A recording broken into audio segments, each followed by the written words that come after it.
nous l'avons dit, nous allons accueillir sur ce plateau Univers Soir Jiva Alexis Moulouam.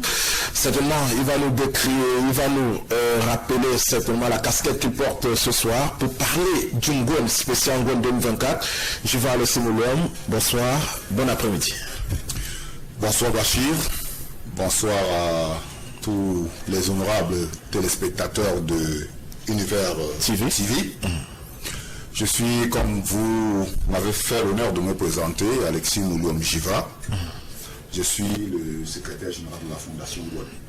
Comment allez-vous? Bon, je me porte relativement bien sur ce terrain d'activité de combat que la plateforme communautaire, nationale et internationale. Nous sommes dans l'activité et nous sommes dans le combat, nous sommes dans l'action. Et c'est cela le thermomètre. D'accord, Jiva Alexis Moulouam. Cet après-midi, nous allons échanger en presque 90 minutes. Nous allons parler du Ngwen. Certainement, ce qui nous inquiète, spécial Ngwen 2024. Pourquoi spécial? Spécial pour deux ou trois raisons. La première raison, évidemment, à tout seigneur, tout honneur, c'est que dans la continuité et le relais, Sa Majesté Mohamed Nabil Forifoum Bombonjoya a pris les rênes de la communauté Bamoun et du royaume Bamoun.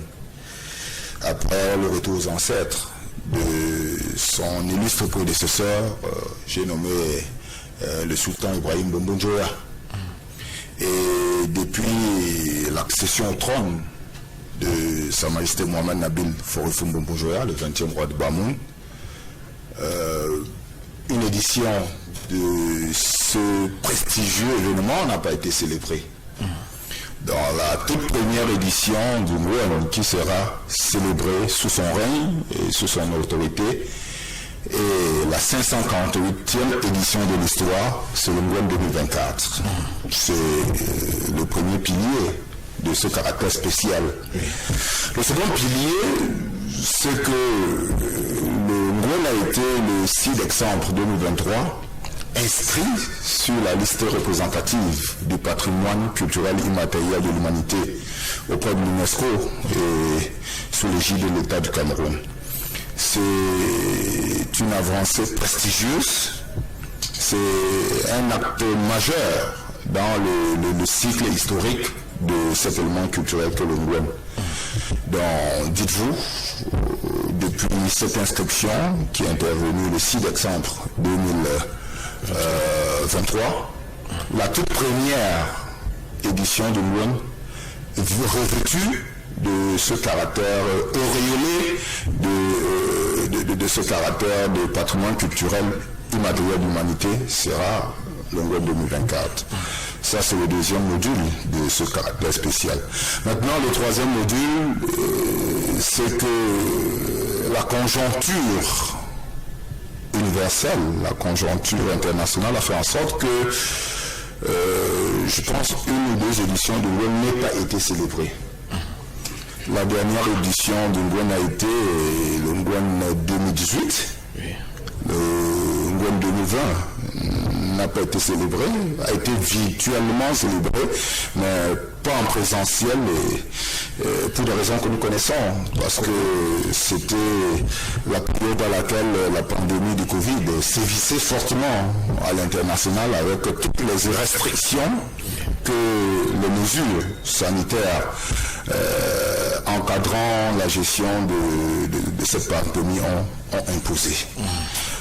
C'est donc dire que deux éditions de Ngwen, je pense, il y a l'édition 2018, l'édition 2020, l'édition 2022, si on reste dans le cadre du calendrier biennal, sous la perspective du calendrier de célébration biennale, il y a deux éditions qui n'ont pas répondu à l'appel. Donc nous sommes dans une sorte de renaissance après une légère période d'hibernation.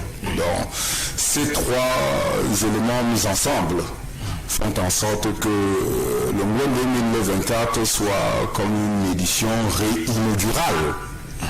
Donc, c'est une édition spéciale parce qu'il y a le retour en scène d'un événement qui a été mis en veilleuse par la conjoncture sanitaire internationale. Il y a le cachet particulier de Samuel Mohamed Fonalboun Fofondo Bojoya qui va célébrer sa toute première édition.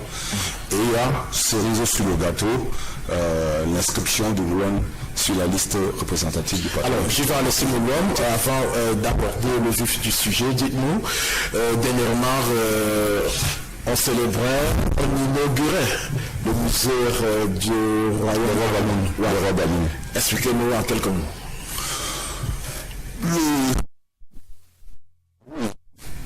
A été inauguré en Mondiovision pour consacrer les efforts de la communauté Bamoun, notamment du 19e roi de Bamoun, Sa Majesté Ibrahim Bojoya, relayé par son illustre successeur, Sa Majesté Mohamed Nabil Fofondo Bojoya, leurs efforts avec toute la communauté Bamoun, les amis de la communauté de Bamoun et nos partenaires d'avancer dans les dispositions de conservation du patrimoine, du patrimoine matériel et immatériel de la communauté Bamoun. Je voudrais prendre les racines de la réponse dans l'histoire. D'abord dire qu'est-ce que c'est ce musée et quel est l'historique même de la tradition de conservation du patrimoine chez les Bamoun. Parce que les Bamoun sont l'un des peuples en Afrique et dans le monde, je ne voudrais pas dire au Cameroun, qui attachent du prix dans leur histoire et dans leur manière d'être, dans leur dimension culturelle, qui attachent donc du prix à la conservation de leur patrimoine. Le royaume Bamoun a été fondé en 1394, comme vous le savez, par le prince Tikar Charien. Et une tradition a été instituée dans ce royaume depuis sa fondation, selon laquelle, à la disparition d'un roi, en commençant par un Charien, qui est le tout premier, qui est le premier pionnier du royaume, tous les éléments matériels et culturels attachés à sa personne, attachés à son règne et significatifs de l'environnement pendant son règne soient collectés à sa disparition et entreposés dans une case au palais de roi Bamoun qu'on appelait Ndangou. Ndangou, la tradition littorale, c'est maison du pays. Au fil du temps, de fil en aiguille, avec l'évolution de la dynastie rendue aujourd'hui au 20e monarque, plusieurs rois se sont succédés et la tradition est restée vivante de conserver à leur disparition tous les éléments qui ont accompagné leur règne et qui peuvent témoigner de leur passage dans le royaume, à la tête du royaume et dans le royaume. C'est dans cette perspective qu'un capital de près de 12 500 objets ont été constitués, conservés au cours de l'histoire du royaume Bamoun jusqu'au règne du 17e roi de Rangeya. Le 17e roi de Bamoun, que nous connaissons comme un prestigieux monarque, visionnaire, inventif, a donc construit le palais de roi Bamoun en 1917. Et lorsqu'il a construit ce palais de roi Bamoun, il a affecté un compartiment, une pièce de ce palais à l'exposition des objets issus et capitalisés au cours de l'histoire du royaume Bamoun, de ces objets-là, capitalisés dans le cadre de l'itinéraire et du mécanisme que je viens de décrire. Mais il s'est trouvé que la pièce dédiée au palais du roi Bamoun ne pouvait permettre d'exposer que 2500 objets à peine. Et 10 000 objets été conservés quelque part, ne pouvant être exposés dans des conditions qui ne sont pas les meilleures. Parce que la conservation des objets, la conservation muséale requiert des conditions qui sont appropriées. Donc c'est dans ce contexte que Sa Majesté Ibrahim Bembonjoya a pensé que le royaume d'Amoun, avec ce trésor historique, avec toutes ces reliques, méritait de disposer d'un musée à la dimension de son capital culturel. Il a donc entrepris la construction de cet immense musée, ce gigantesque musée qui figure les emblèmes du royaume, c'est-à-dire l'architecture de ce musée est une représentation des armoiries de Douamoun, le serpent de tête, la réunion migale et puis la cloche à double gond. Et cette immense œuvre a été entreprise par ses soins, réalisée presque entièrement sous son règne, et puis son successeur, son vice-successeur, le sultan Mohamed Nabil Folfon de Mojoya, est venu rénover et ajouter une dernière touche à cette infrastructure pour qu'elle soit récemment inaugurée sous la prestigieuse autorité du chef de l'État, son Excellence Paul Biya, qui a dépêché le ministre des Arts et de la Culture le représenter à cet événement. Donc la signification, c'était un peu pour nous situer dans l'historique de ce musée. Maintenant, pour y ajouter que c'est le symbole de la préservation du patrimoine du peuple Bamoun, de l'attachement que la communauté Bamoun accorde à son patrimoine, de l'intérêt que cette communauté porte à la préservation, au partage, à la conservation et à la pérennisation des éléments de son patrimoine culturel. Le musée, il est inauguré, il est désormais ouvert au public, il assure les fonctions essentielles d'un musée. Parce qu'en muséologie, on dit bien qu'un musée a pour fonction la conservation, la délectation, parce que les objets sont exposés au plaisir des visiteurs, l'éducation, parce qu'à travers le musée, il y a une éducation, il y a des programmes éducatifs qui sont mis en œuvre, mais également l'appui au développement. Donc le musée de Roi Bamoun est en place et assure toutes ces missions. D'accord, il faut rappeler que ça c'est bref pour entrer en jeu par rapport à cette thématique, chers téléspectateurs. Vous pouvez déjà nous joindre à partir du numéro qui s'affiche au bas de votre petit écran télévisé certainement. La thématique est là, spéciale Ngwen 2024, attente et enjeu. Nous avons sur ce plateau l'une des personnes les plus autorisées à parler de ce Ngwen, Jiva Alexis Moulom. Il est secrétaire général de la fondation Ngwen. Jiva, dites-nous alors, le Ngwen, qu'est-ce que le Ngwen? Alors, pour dire ce qu'est le Ngwen, certainement, c'est la prédiction, c'est pour prêcher en partie aux convertis, parce que j'imagine que notre auditoire, nos téléspectateurs sont pour la plupart des membres de la communauté Bamoun. Oui. La communauté Bamoun qui est porteuse, qui est propriétaire de cet élément culturel. Et il va donc de soi que les uns et les autres aient déjà une idée de ce qu'est le Ngwen. Mais certainement, il y a parmi nos téléspectateurs ceux qui peuvent n'en savoir pas grand-chose. Oui. Et ceux qui peuvent n'en savoir que partiellement. Alors, je voudrais, pour dire ce que le Ngwen utilisait, employer son intitulé à l'inscription au patrimoine culturel immatériel de l'humanité. Le Ngwen a été inscrit au patrimoine culturel immatériel de l'humanité sous l'intitulé Rituel de gouvernance traditionnelle et expression associés dans la communauté Bamoun.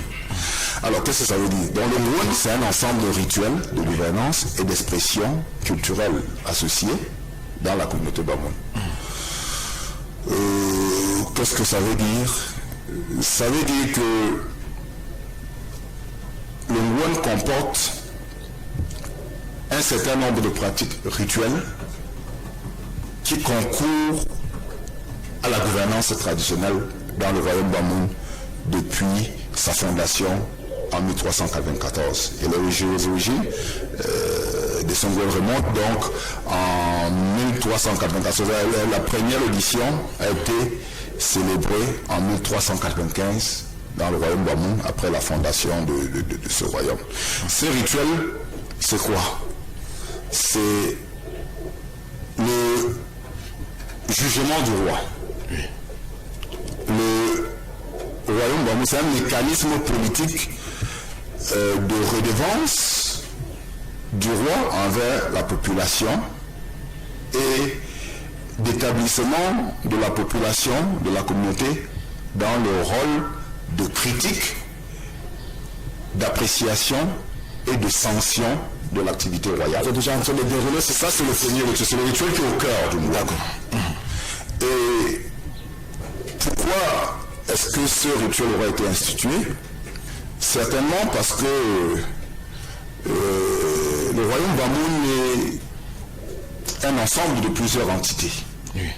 Isharian est venu du pays Tika, il a remonté les terres et progressivement il a conquis des tribus, des peuplades pour constituer le noyau initial du royaume Bamoun, établir la constitution du royaume Bamoun en Jimom, notamment à Mayoum où se trouvent les 7 pierres, et puis évoluer vers Fouman où il a fixé le centre politique du royaume.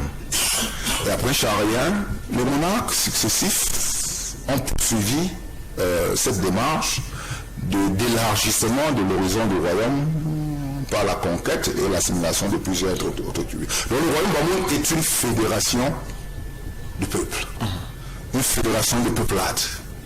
Et les mécanismes ingénieux du pacte politique ont donc prévu que pour assurer l'équilibre, assurer la bonne gouvernance et assurer la bonne gestion de cet ensemble qui est en soi homogène. Oui. Ce n'est pas un ensemble hétérogène, parce que toutes les tribus conquises ont été assimilées et incorporées dans un royaume qui est uni, mais avec des entités venues de divers horizons. Donc pour assurer l'équilibre, ce mécanisme a été institué pour que la gestion du royaume soit démocratique et que la stabilité y soit de mise. Donc, le roi, chaque année, à la fin, après les récoltes, convoquait les Nwon. Les Nwon sont des entités d'une société secrète, mais également des représentations politiques, des unités politiques réparties sur le territoire et portées par les différentes entités que j'ai décrites. Parce que si vous allez dans le fond, vous verrez que la plupart des chefs de petites entités, ce qu'on appelle les FONAT, les chefs des tribus qui ont été conquises, sont des petits Nwon. Donc ce sont des dépositaires de ce pouvoir de contrôle politique territorial. Et le roi les convoque donc, ils envoient leurs chargés de mission qui sont les FONAT qui se retrouvent au palais, porteurs des sentiments du royaume collecté, des sentiments des populations du royaume qu'ils ont collectés. Parce que avant le jugement du roi, je suis dans la description de tout le mécanisme, il y a une collecte, il y a un rituel qu'on appelle Shiru. C'est-à-dire que les agents de Nwon, les agents territoriaux de Nwon vont dans les différentes localités et recueillent les sentiments, les appréciations, l'opinion de la population sur la marche du royaume, sur la manière suivant laquelle le roi a géré le royaume dans l'entretemps. Et ces éléments sont centralisés lorsque ces agents du Ngouan, notamment les Fona Ngouan, se retrouvent à Fumban et constituent des réquisitoires pour présenter sans complaisance au roi la situation du royaume et les observations et les sentiments du peuple. Et avant de le faire, le roi, vous le savez, il est dépourvu de son immunité royale, il est pratiquement dessaisi de tous ses pouvoirs, il se tient debout, il écoute les désidératas de la population. Donc ça c'est le premier rituel, parce que je veux dire que c'est un ensemble de rituels de gouvernance. Donc c'est une gouvernance de reddition de comptes, le roi rend compte, il est interrogé, il réagit aux interrogations, il peut même être amendé, il peut subir des amendes, il peut être réprimandé, il peut même être déposé. Alors, peut-on dire que c'est cette particularité-là, le jugement du roi, qui donne un caractère spécial, un caractère peut-être important? Oui, c'est l'un des rituels majeurs. Oui. Je dis que c'est un ensemble de rituels. Un ensemble de rituels qui composent le roi. Oui. Ça, c'est la dimension politique de l'événement. Donc, le roi réagit, il promet des réparations, et puis il peut être destitué. Puisque dans notre histoire, il y a eu des réquisitoires très sévères à l'endroit de certains monarques qui ont perdu des plumes devant le royaume. Et à la fin, si le jugement est favorable, si le procès public subi par le roi est favorable, il est reconduit sur son trône. Mais il y a un autre rituel qui est d'une dimension économique. Oui. C'est ce qu'on appelait historiquement Nyamgo. C'est-à-dire c'est une offrande. C'est une espèce d'offrande. Donc c'est la dimension économique de ce rituel. L'offrande, c'est quoi? C'est que tous les acteurs productifs du royaume, les acteurs productifs classiques du royaume, agriculteurs dans les zones dédiées à la production agricole du royaume, pêcheurs sur les rives du Noun ou encore de la Mapé, chasseurs dans la zone forestière du royaume ou encore artisans au cœur du royaume, tous les producteurs du royaume à l'occasion du Ngouan venaient et viennent au palais avec une offrande qu'on appelle Nyamgouan. Oui. Et cette offrande, c'est quoi? Ce sont les meilleurs échantillons de leur production. Les meilleurs échantillons de leur production pour présenter et remettre ces offrandes au roi. Alors, c'est pas pour la fortune du roi que ces offrandes lui sont remises, mais c'est pour une fonction de redistribution. Parce que lorsque le roi recevait ces offrandes, il procédait à une redistribution en péréquation, en compensation de faiblesse des uns et des autres. Oui. Ça veut dire le pêcheur, la communauté de riveraine du Noun, puisque le Noun existe sans doute depuis l'Antiquité, apporte du poisson. Et certainement, lorsqu'on est occupé à faire la pêche, on n'est pas bon agriculteur. Lorsque vous apportez du poisson, le roi prend possession de cette offrande et puis remet aux ressortissants de localités où le poisson ne coupe pas les rues. Il prendra du maïs produit par les ressortissants des zones agricoles pour remettre à ceux qui font du poisson. Il prendra les roues fabriqués par les artisans pour remettre aux agriculteurs. Il prendra du maïs chez les agriculteurs pour remettre aux artisans et assurer cette péréquation dans la communauté. Ça, c'est la première dimension de ce rituel que économique, la dimension économique. Mais également, cette dimension économique, ce rituel permet au roi d'avoir une idée de la santé du royaume. Parce que le Ngouan se célèbre au lendemain de la fête de récolte. Et lorsque les produits étaient abondants dans l'apport des offrandes, le roi pouvait se rassurer que le royaume se porte bien. Mais lorsque les produits ne venaient pas en abondance, le roi pouvait s'inquiéter et puis le palais pouvait mener une enquête pour essayer de voir ce qui ne va pas et voir dans quelle mesure rétablir la productivité agricole du royaume. Donc c'était également un baromètre de la santé économique du royaume. Et troisièmement, c'était ce rituel spécifiquement un cadre d'identification et de partage de bonnes expériences.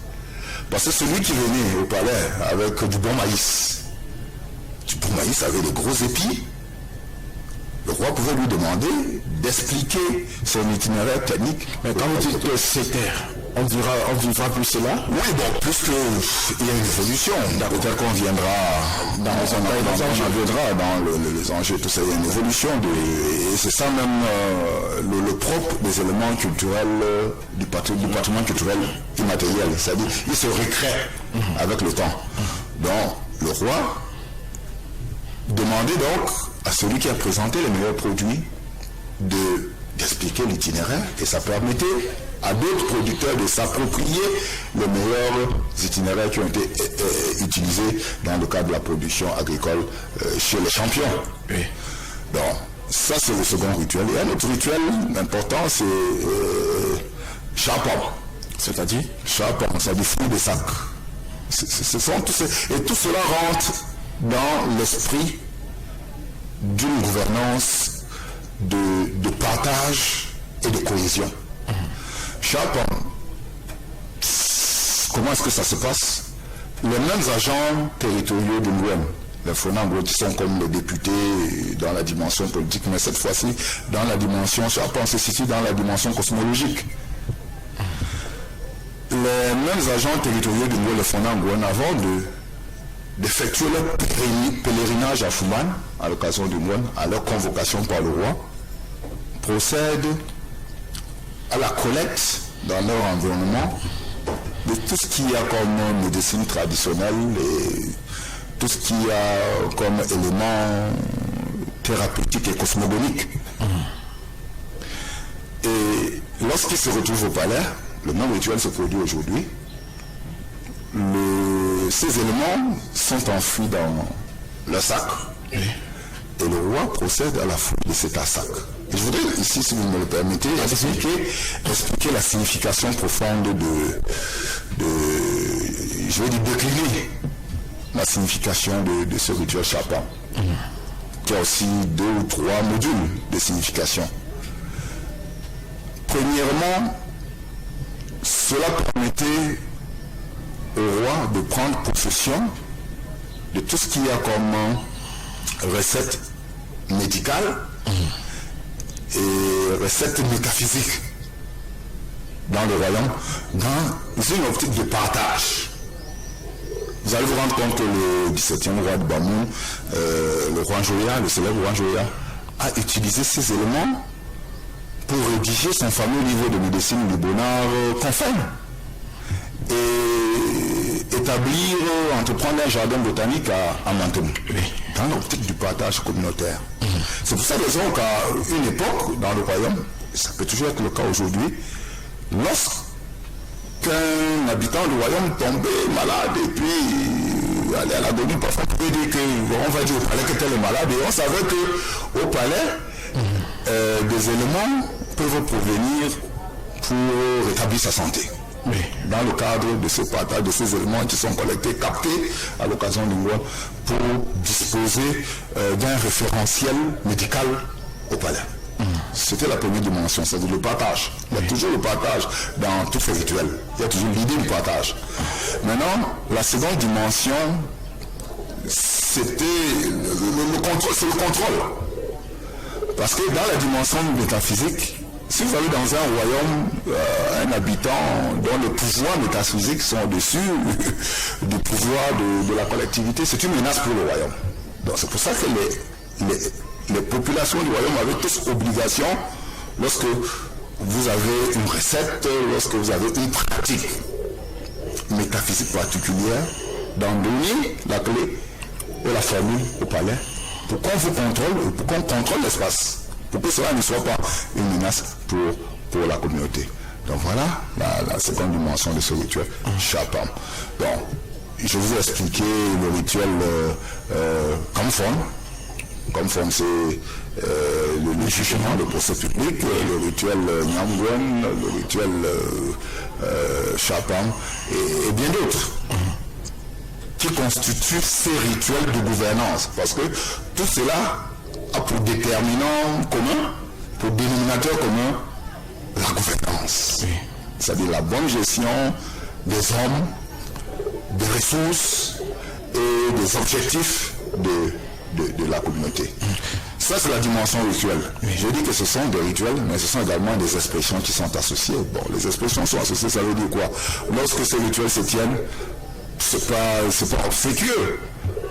Il y a tous les atouts culturels, toutes les activités, toutes les dimensions culturelles de joie et d'épanouissement de la communauté qui sont mises à contribution. C'est pour ça que quand le monde se célèbre, les gens portent leurs meilleurs habits, les danses du royaume sont mises à contribution, les arts culinaires. Donc là, c'est la dimension des expressions. Donc les expressions culturelles sont associées au rituel pour former ce qu'on appelle le Ngwen.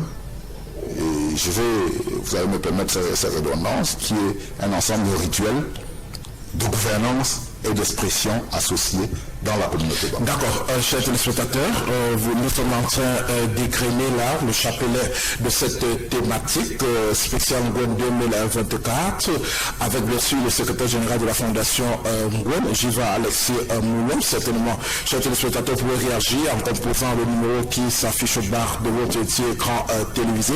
Jiva Alexis Moulom, nous allons aborder l'aspect attente spéciale Ngwen 2024. Quelles sont les attentes, ou encore les principales attentes pour ce Ngwen? Le Ngwen 2024 aura lieu quand exactement? Du 29 novembre au 8 décembre. Du 29 novembre au 8 décembre. Du 29 novembre au 8 décembre 2024. Qu'est-ce que la communauté Bamoun peut attendre? Quelles sont les attentes principales, majeures? Bon, s'il me revient de dire quelles sont, peut-être que c'est cette communauté elle-même qui devrait dire quelles sont ses attentes. Mais vous êtes secrétaire général en étant membre, je dirais que cette communauté attend certainement que le Ngwen rayonne davantage. Oui. Qu'il rayonne davantage avec son inscription sur la liste représentative du patrimoine culturel immatériel. C'est un acte qui a été fortement médiatisé. Oui. Et il va de soi que les populations, les membres de la communauté Bamoun attendent les retombées, attendent les implications positives et significatives de cette inscription. Je crois que la communauté Bamoun attend également d'être bien impliqué dans l'organisation, dans le déploiement, dans la mise en œuvre de toutes les dimensions du Ngwen. Elle souhaite vraiment, si vous passez le baromètre dans la communauté, elle souhaite sans doute ressentir, se reconnaître dans cet événement, et je crois qu'elle se reconnaît toujours, elle veut se reconnaître davantage, elle veut contribuer, parce que le propre de l'homme Bamoun, le propre des membres de la communauté Bamoun, c'est de démontrer leur engouement et leur utilité dans le processus culturel. Tout le monde veut démontrer son utilité, tout le monde veut participer, et tout le monde veut qu'il soit reconnu que nous avons apporté notre pierre à la contribution, à la construction de l'édifice. Pensez-vous comme certains membres de la communauté Bamoun qui se disent le Ngwen a été inscrit à l'UNESCO, c'est comme si un petit pouvoir, une partie du pouvoir de la communauté Bamoun serait, parce qu'on s'est dit que le Ngwen est devenu universel. Absolument pas expliquer, absolument pas. Comment expliquer ça à la population? Il faut comprendre les fondements de la Convention 2003, parce que l'inscription du Ngwen sur la liste représentative du patrimoine culturel immatériel repose sur la Convention 2003. Je vais rapidement expliquer ici les tenants de cette convention qui a été signée en 2003 par les membres de la conférence générale de l'UNESCO lors d'une assemblée générale tenue à Paris.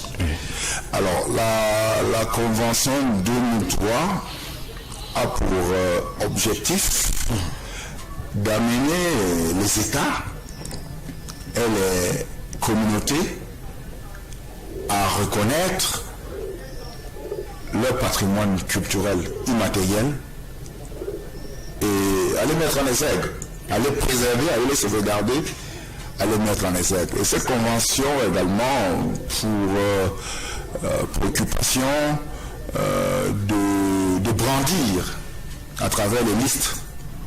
La convention, il y a une liste de sauvegarde urgente, il y a une liste de bonnes pratiques et puis il y a une liste représentative dans laquelle le Ngouane a été inscrite. De brandir à l'international, à travers la liste représentative et quantitative, les éléments culturels qui sont modèles, un peu comme le Ngouane.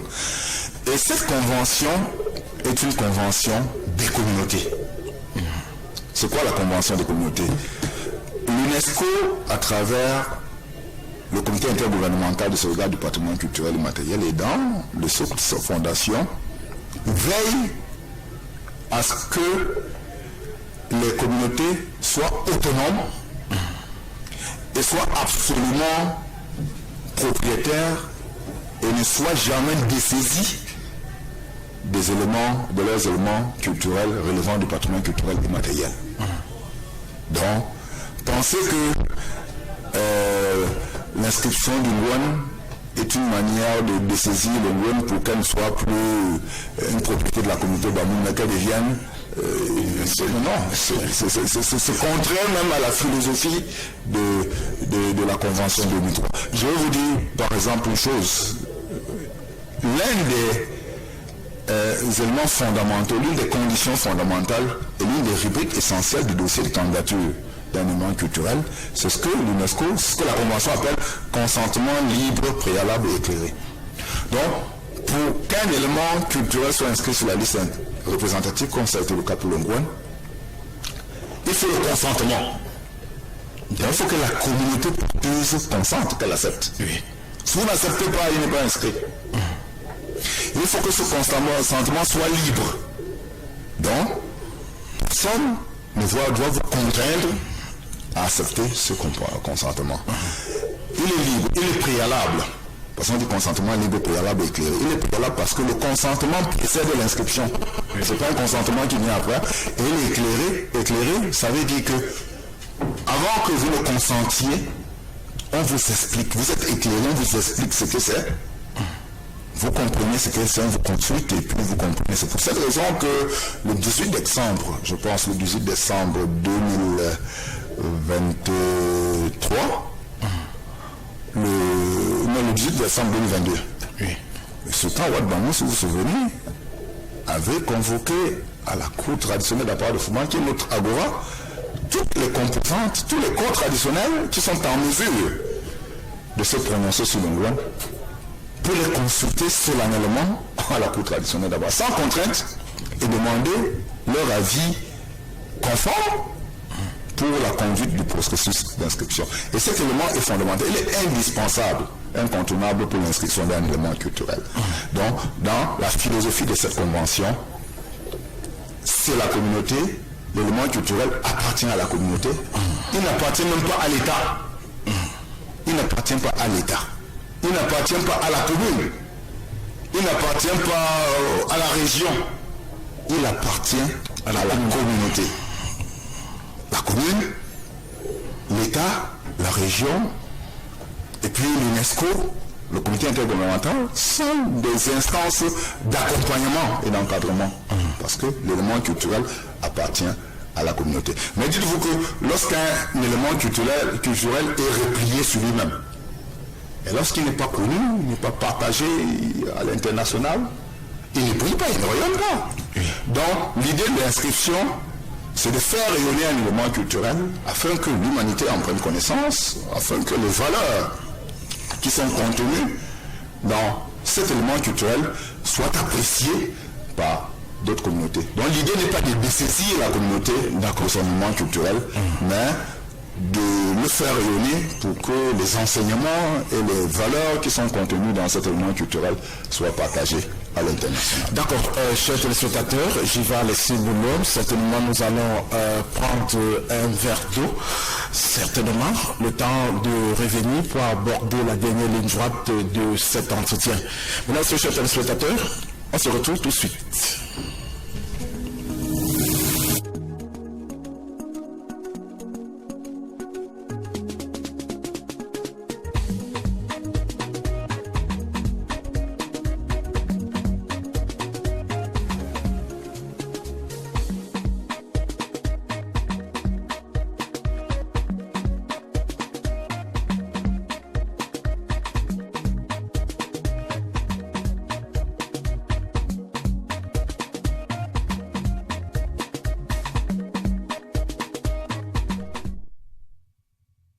sur ce plateau, chers téléspectateurs. Nous abordons la dernière ligne droite de cet entretien.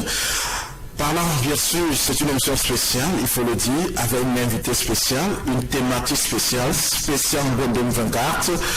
Attente et enjeu. Jiva Alexis Moulom. Il faut rappeler aux téléspectateurs que vous êtes secrétaire général de la Fondation Ngouane. Actuellement, parlez-nous. Vous avez dit, le Ngouane se tiendra en 2024, du 29 novembre au 8 décembre 2024. Il faut dire que des activités seront menées sur le plan organisationnel. Quels sont les enjeux du Ngouane spécial 2024? Alors, je pense qu'on les a évoqués lorsque vous avez questionné le caractère spécial de ce Ngouane. Oui. Bon, les enjeux de cette édition 2024, c'est d'être à la hauteur de l'acte majeur qui a été posé à l'international. Parce que le regard du monde entier, le regard du Cameroun, le Ngouane est le tout premier élément du Cameroun, a été inscrit sur la liste représentative du patrimoine culturel et de l'humanité. Je pense qu'en Afrique, zone CEMAC, en dehors des champs polyphoniques de la République centrafricaine, je pense que même en Afrique, zone CEMAC, en Afrique centrale, zone CEMAC, le Ngouane est l'un des premiers éléments à être inscrit. Et il va de soi, comme le ministre des Arts et de la Culture, le docteur Pierre Ismaël Bidoumpat l'a dit à l'inauguration du musée Roi Bamoun, présidé par ce soir, en lieu et place du président de la République. Il va de soi que les regards sont tournés sur la communauté Bamoun. Et puis, il faut bien que, en termes d'organisation, en termes de rayonnement, en termes de structuration, en termes de satisfaction des préoccupations des uns et des autres, en termes de beauté, vraiment que cette édition puisse répondre à l'appel. Oui. Donc ça, ce sont les enjeux, c'est l'un des enjeux. Un autre enjeu, je l'ai dit lorsque vous m'avez posé la question sur les attentes de la communauté, vous m'avez transposé dans la communauté pour que je graine ces attentes en ces lieux et places. J'ai bien dit que les populations de cette communauté attendent les implications et les retombées. Il va falloir que le Ngouane, plus que par le passé, le Ngouane l'a toujours fait. On n'a pas assez de temps pour le dire parce qu'il y a souvent un discours vaseux pour dire que le Ngouane est folklorique, il n'y a pas de débat, ça n'apporte rien. C'est un discours. D'accord, je voulais poser la question dans ce sens. Le Ngouane l'a toujours fait. Il va falloir que inscrit sur la liste représentative du patrimoine culturel et de l'humanité, qu'il le fasse davantage. Alors, quel est son apport sur le plan du premier apport des éléments culturels? Parce que faiblement philosophes, nous pensons souvent que la vocation d'un élément culturel, c'est peut-être de construire des ponts, de construire des châteaux, de construire... Oui, c'est aussi sa vocation d'entraînement. À l'entraînement. Mais la première vocation d'un événement culturel, c'est la création, c'est l'incitation, c'est la création de richesses. C'est la mobilisation des opportunités. C'est la première vocation, c'est de créer un climat à travers le rassemblement des populations, le rassemblement des intérêts, le rassemblement des enjeux, des porteurs d'enjeux, c'est de créer des conditions pour que des richesses se créent. Lorsqu'on organise la CAN au Cameroun, forcément, il faut des infrastructures, on a construit des stades, on a fait des routes. Mais il y a aussi que vous aurez 10, 20, 30 millions de personnes qui vont rentrer au Cameroun. Comme vous aurez, à cette édition du Ngouane 2024, nous attendons 500 000 visiteurs, 500 000 participants dans le département de Noun. 500 000 participants vont manger dans les restaurants. Et derrière les restaurants, il y a des producteurs agricoles qui approvisionnent les restaurants. Il y a les fermes qui approvisionnent les restaurants. C'est toute une chaîne. C'est toute une chaîne de création de richesses. 500 000 participants vont se loger dans les hôtels et chez l'habitant, parce que cette édition de Ngouane dispose d'un programme de logement chez l'habitant. Donc on ira au-delà des hôtels pour se rassurer que M. Dachim Bouandi a chez lui une bonne chambre qui est bien aménagée et qui peut accueillir un hôte du Luan, et puis on peut vous mettre en contact avec cet hôte pour qu'il loge chez l'habitant et que ça vous apporte des retombées. Il y a ce programme qui est en cours de structuration avec des partenaires, notamment Spidato International, qui est notre partenaire de la Fondation Gold pour cette dimension. Vous savez, je mêle les hôteliers de la ville de Fouban que je connais au défi du département de l'Union. Il n'y a pas de meilleure occasion que l'on pour remplir les hôtels. Pour faire des recettes, si vous avez une autre occasion, les prix de location de chambres, d'hébergement sont optimisés dans le département de l'Union. Parce que il fut une année où je conduisais la sous-commission d'hébergement de Lyon, je me souviens plus de quelle année. Et puis on fait le tour des hôtels. On arrivait dans certains hôtels pour une inspection, pour une prise de contact, de reconnaissance ou reconnaissance. Au moins, ça devait être au mois de juillet. On a trouvé des hôtels qui étaient entièrement réservés. D'accord. Je dis au mois de juillet, entièrement réservés et peut-être partiellement, totalement payés en premier de loin. C'est ça la vocation première d'un événement. Créer des incitations et des conditions pour le développement des richesses. La deuxième vocation avec l'inscription, forcément, il y a une vocation d'entraînement. Oui. Le Luan étant inscrit, l'État du Cameroun, le sultan Ouad Bamoun, d'autres acteurs institutionnels seront soucieux de donner à la communauté Bamoun, au département du Nord, à la ville de Fouman, le cadre infrastructurel approprié pour accueillir les hôtes du Luan. Je vais dire l'histoire qu'avec cette inscription dans le programme de l'État, dans le programme du conseil régional, et nous espérons même dans le programme de Kobe, qui est un accompagnement infrastructurel incité par le Luan.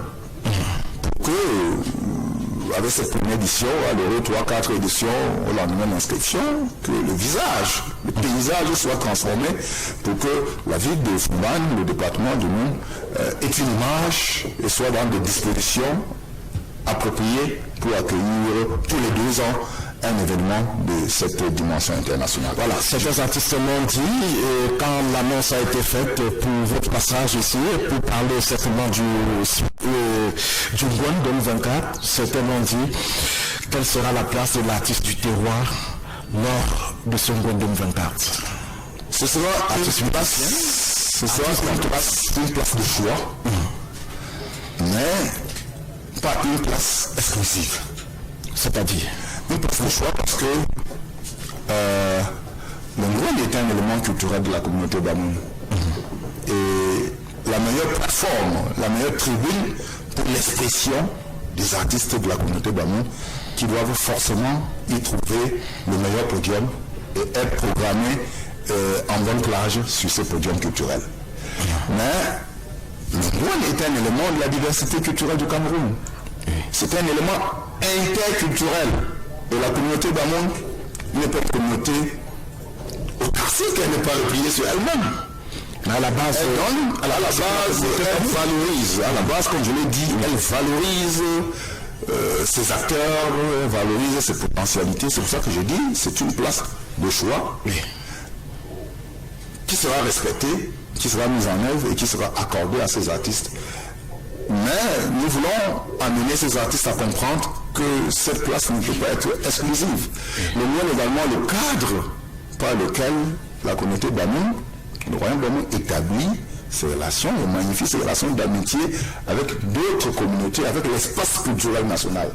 Donc autant les artistes locaux devraient avoir une place privilégiée, une place de choix, mais il va de soi que nos artistes comprennent également que dans le cadre de cette interculturalité, dans le cadre de la politique d'intégration nationale prônée par le chef de l'État, dans le cadre de la plateforme culturelle internationale qui a permis que le Luan soit inscrit sur la liste représentative à l'international, que les vannes soient ouvertes pour que des acteurs culturels venus d'autres aires, au plan national, au plan international, puissent se joindre aux acteurs culturels de la communauté Bamoun pour magnifier l'événement. Alors, je vais laisser mon nom. Si on vous pose la question, quelle sera la place du média du monde?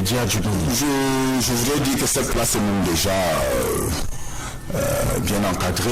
Et on va parler du média parce que aujourd'hui même, je crois qu'il y a seulement eu un mécanisme d'information qui n'est pas allé dans la bonne direction.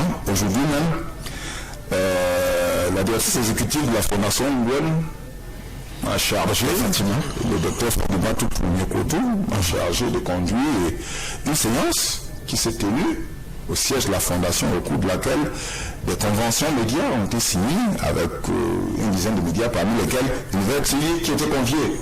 Je crois que cette information n'a pas bien circulé. Je sais bien que le promoteur d'Univers TV trouvera le temps de passer à la Fondation. Voilà, il a signé. Il confirme qu'il a signé la convention. Cette convention vise à mobiliser les médias locaux dans le plan de communication préalable de couverture médiatique pendant les cérémonies et les festivités du Douane. D'accord, chers téléspectateurs, le temps a nous fixé un parti. Dans quelques poussières de minutes seulement, nous allons sortir. Merci encore de nous avoir regardé, chers téléspectateurs. L'entretien a été tellement hautement apprécié. Les téléspectateurs nous font des signes, là, des grands signes à travers nos plateformes digitalisées. Simplement, il faut dire que ce n'est que partie remise. Le Douane, c'est dans quelques mois, du 29 novembre au 8 décembre 2024. Jiva Alessi-Moulo, secrétaire général de la Fondation Douane. C'est un plaisir que vous acceptez notre invitation. J'espère. Peut-être que vous m'accepterez un dernier mot. Allez-y. Pour dire ce que nous ne devrions pas manquer de dire ici, c'est qu'il y a eu des innovations sous la haute direction de Sa Majesté le Sultan Roch Bamoun apportée à cette édition de Douane. Donc la célébration de Douane passe de 7 à 10 jours. Le 29 novembre, le 8 décembre, ça fait bien 10 jours. 10 jours. C'est la première innovation. Et la seconde, c'est que la diffusion et le rayonnement de Douane, l'horizon de diffusion et de rayonnement de la célébration est étendu. Au départ, le Douane se célébrait principalement à Fouban. Et puis à Jimam avec le mini-marathon Sambangou Fouban. Et puis en football, tu avais l'ascension du monde rapide. Mais sur haute restriction de Sa Majesté le roi de Bamoun, et sous sa supervision, il y a 3 arrondissements qui s'y ajoutent. Et à Koutaba, avec la Fantasia et les jeux patrimoniaux, il y a Koutaba, c'est la situation hier rassurante, avec le salon agro-pastoral de Douane, et il y a Maba, avec une autre composante des jeux patrimoniaux. Donc nous passons à 5 arrondissements sur 8. Et l'objectif de Sa Majesté le Sultan Roch Bamoun est d'étendre progressivement le Douane aux 8 arrondissements les activités introduites pour que le Douane se vive et se ressente à travers toute la communauté Bamoun, à travers tous les arrondissements. J'ai cité d'autres innovations. Il y a par exemple le logement chez l'habitant et d'autres éléments qui viennent s'ajouter pour que le package de l'événement soit renforcé et qui donne le plus de satisfaction possible à tous ceux qui ont le cœur investi dans cette célébration. À vous que le Douane 2024 sera davantage spécial. Il sera davantage spécial avec toutes les explications que j'ai données au départ et puis avec toutes ces innovations que je viens d'évoquer. Je n'ai pas été exhaustif, peut-être que l'occasion me sera donnée. C'est une partie remise, il faut le dire. Oui, avec toutes ces innovations qui rentrent dans le menu de l'événement. D'accord. Pour en faire une célébration à la dimension de sa reconnaissance internationale. Alors il faut dire, vous allez transmettre tous les hommages de la chaîne Univers Social Info TV à Sa Majesté le Sultan Mohamed Nabil. C'est un impressionnant honneur que vous me faites d'être, vous allez transmettre, d'être la courroie de transmission du docteur Fatima, directrice de transmission, le Sultan Roch Bamoun, le président du conseil d'administration de la Fondation Douane. La Fondation Douane, c'est l'organe qu'il a mis en place et qu'il préside pour assurer la gestion structurelle, administrative et la coopération culturelle et les relations publiques dans le cadre de la nouvelle dimension du Douane qui est inscrite sur la liste représentative du patrimoine culturel et matériel d'humanité. Mais on a également à l'endroit du docteur Fatima. Oui, à l'endroit de la directrice exécutive, donc c'est donc un impressionnant honneur que vous me faites de me charger de toutes ces missions. D'accord, peut-être vous allez dire bonjour, bonsoir, à langue Banoum. On sort par là, c'est l'Ongouem, qui dit Gouem, du comité Bamou, du culture, du langue. Ok, maintenant, Misha, Kadem, pour peut-être Mbouan, Ngouponka, Pipomba, Papipombe, Baraplan, Mamaplan, le Blum pour jouer l'Umbunda, Univers Tivina, il va vous mettre au fond de Yashi, j'aime genre, tu me chites un peu de bandement, j'aime faire une motika, dans ce son grand périmètre. Nous jouons dans ce bonjour, bonjour, Bami. Bon, mais bonjour en soirée, ça peut être bonsoir, un après-midi, pourquoi pas. C'est peut-être ne pas bien comprendre le sens du temps. C'est pour ça que je disais pour Cameroun. D'accord, je pense que nous sommes rendus à 18h30 déjà. Mais si on avait été peut-être à 14h de pour Cameroun. D'accord, parce que le Bami ont bien la maîtrise de l'horloge. D'accord, notre communauté, notre langue, ça se traduit dans notre langue, cette maîtrise de l'horloge. D'accord, je dis pour d'accord. Merci infiniment d'être venu. Merci à vous, merci au dynamique promoteur de cette chaîne Spanesi. Et puis je voudrais que vous me permettiez aussi, en termes de mots de fin, de vous présenter mes excuses. Je vous ai vu très diplomate à l'introduction de cette émission sans évoquer le retard que nous avons accusé au démarrage, parce que ce retard, il m'incombe. D'accord, merci de préciser, présenter mes excuses. Aux téléspectateurs surtout. Aux présentateurs et davantage aux téléspectateurs. D'accord, merci chers téléspectateurs, merci encore. Nous sommes rendus au terme de cette émission, de cet entretien sur l'Univers Soir du mardi 28 mai de l'an de grâce 2024. C'est notre partie remise, notre invité était Jiva Alexis Moulot, secrétaire général de la Fondation Ongon. Merci encore de nous regarder. Restez des nôtres et surtout à demain. Portez-vous bien.